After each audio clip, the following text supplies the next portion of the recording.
Teaspoon அளவு இஞ்சி paste. இஞ்சி பேஸ்ட்டாக இல்லைன்னா நல்லா பொடியாக நறுக்கி தட்டி கூட போடலாம். இதையும் இதில் நல்லா கலந்து விட்டுருவோம். தனி மிளகாத்தூள் 2 ஸ்பூன், மஞ்சள் தூள் ஒரு அரை ஸ்பூன், இதையும் போட்டுடலாம்.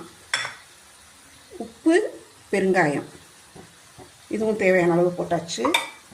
இது ஒரு கிளறிட்டு எடுத்து வச்சுருந்த கடலை மாவு, இது வந்து வறுக்கெல்லாம் இல்லை, அப்படியே தான் போடுறேன். ஏன்னா இப்போ எண்ணெய் ஏற்கனவே சுட்ட எண்ணெய் அதிலவே அது நல்லா சேர்ந்து நல்லா முறுமுறுன்னு ஆகும். ரொம்ப நேரம்லாம் இதை கிளற போகிறதில்ல. ஒரு கிளறி விட்டுட்டு நம்ம உருளைக்கிழங்கை சேர்த்துடலாம்.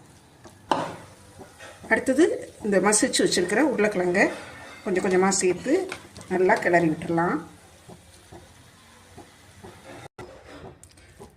மசாலா எல்லாம் சேர்த்து நல்லா கிளறிட்டேன். இதில் பார்த்தீங்கன்னா அந்த கடலை மாவு சேர்த்துருக்கிறதே தெரியாது. அந்த மசாலாவோடய சேர்ந்து அதுவும் நல்லா பிளெண்ட் ஆகிடுச்சு.